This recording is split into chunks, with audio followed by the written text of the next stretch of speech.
എന്തായാലും നമ്മോടൊപ്പം ഈ ഒരു വിഷയത്തിൽ പ്രതികരിക്കാൻ സാമ്പത്തിക വിദഗ്ധ ഡോക്ടർ മേരി ജോർജ് കൂടി ചേരുന്നുണ്ട്. നമസ്കാരം മാം.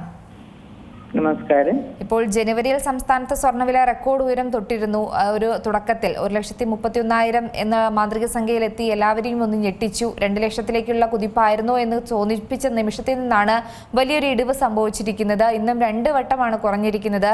ഈ സ്വർണം വാങ്ങി വെച്ചവരൊക്കെ മണ്ടന്മാരായോ എന്നൊരു സംശയം. അങ്ങനെ സ്വർണം വാങ്ങി വെച്ചവര് മണ്ടന്മാരായി എന്നൊന്നും ഭയക്കേണ്ട കാര്യമില്ല.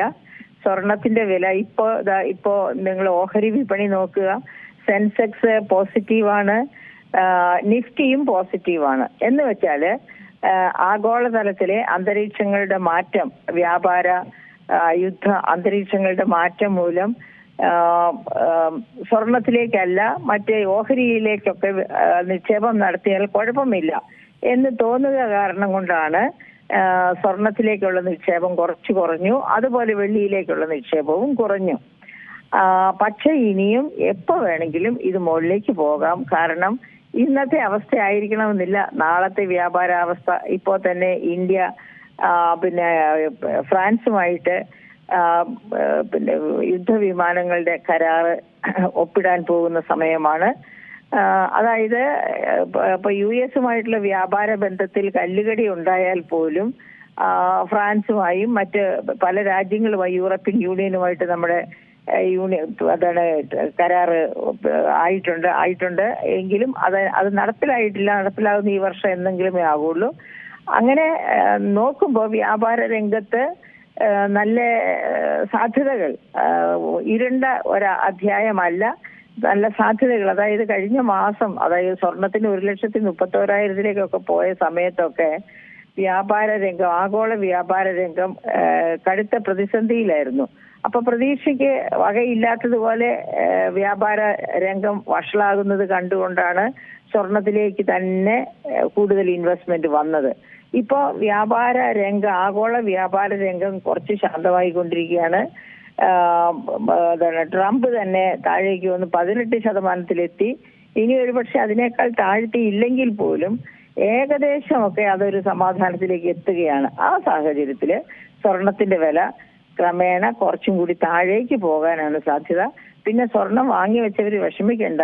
ഇനിയും ഇതുപോലെയുള്ള പരിതസ്ഥിതി തന്നെ ഈ വർഷം, അതായത് വ്യാപാര രംഗത്ത് വലിയ അനിശ്ചിതത്വം ഉണ്ടായില്ലെങ്കിൽ പോലും മറ്റ് അനിശ്ചിതത്വങ്ങൾ മാറി എന്ന് പറയാൻ നമുക്കായിട്ടില്ല. അതായത് യുദ്ധസാധ്യതകള് പോലെയുള്ള അനിശ്ചിതത്വം മാറി എന്ന് പറയാറായിട്ടില്ല. അതുപോലെ ട്രംപ് തന്നെ ഇനിയും വാള് വീശില്ല എന്ന് പറയാൻ ഒക്കില്ല. ഇപ്പൊ ഈ ഫ്രാൻസുമായിട്ടുള്ള ഈ റഫാൽ യുദ്ധവിമാനങ്ങളുടെ തീരുമാനം അത് തീർച്ചയായിട്ടും ട്രംപിനെ ചൊടിപ്പിച്ചിട്ടുണ്ടാകും. ഇത്ര വലിയ ഒരു 3.5 ലക്ഷം 3.25 ലക്ഷം കോടിക്ക് അനുസരിച്ച് അടുത്തുള്ള ഒരു വലിയ കരാറാണത്. അപ്പൊ അതുപോലെ തന്നെ ഇനിയും മാറ്റങ്ങൾ, അതായത് യൂറോപ്യൻ യൂണിയനുമായിട്ടുള്ള ട്രേഡ് കരാറിൽ ഒപ്പിടുന്ന സമയം വരുമ്പോഴേക്ക് അങ്ങനെ നമ്മൾ നല്ല രീതിയിൽ ലോകത്തെ മറ്റ് രാഷ്ട്രങ്ങൾ നല്ല രീതിയിൽ മുമ്പോട്ട് പോകുന്നു, സൗഹൃദമായിട്ട് മുമ്പോട്ട് പോകുന്നു എന്നൊക്കെ വരുമ്പോഴാണ് ട്രംപിന്റെ ആദ്യം ഭരണത്തിൽ വന്നപ്പോഴുണ്ടായിരുന്ന ആഗ്രഹം, അതായത് അമേരിക്ക ഏറ്റവും വലിയ രാജ്യമാവുക, അമേരിക്കൻ ഡോളർ ഏറ്റവും ശക്തമാവുക, ഇതിനൊക്കെ എന്തെങ്കിലും ഒരു മാറ്റം മംഗൾ ഭവിക്കുന്നു ആഗോളതലത്തിൽ എന്ന് കണ്ടാല് ട്രംപ് ചുവട് മാറ്റും. അങ്ങനെ ചുവട് മാറ്റുമ്പോൾ വീണ്ടും സ്വർണത്തിന്റെ വില കൂടാൻ സാധ്യതയുണ്ട്. അതുകൊണ്ട് സ്വർണം വാങ്ങിച്ചവര് ദുഃഖിക്കേണ്ട. പക്ഷെ വാങ്ങാത്തവര് കുറച്ചും കൂടി സ്വർണത്തിന്റെ വില കുറയുമോ എന്ന് വെയിറ്റ് ചെയ്യുന്നത് നന്നായിരിക്കും എന്നാണ് എന്റെ അഭിപ്രായം. തീർച്ചയായും വളരെയധികം നന്ദി. വെള്ളിയിൽ ശരി, തീർച്ചയായും വളരെയധികം നന്ദി മാം ഈ അവസരത്തിൽ പ്രതികരിച്ചത്. ഏറ്റവും പുതിയ വാർത്തകളും വിശേഷങ്ങളും വിരൽ തുമ്പിലറിയാൻ സീ മലയാളം ന്യൂസ് എല്ലാ ഡിജിറ്റൽ പ്ലാറ്റ്ഫോമുകളിലും ലഭ്യം.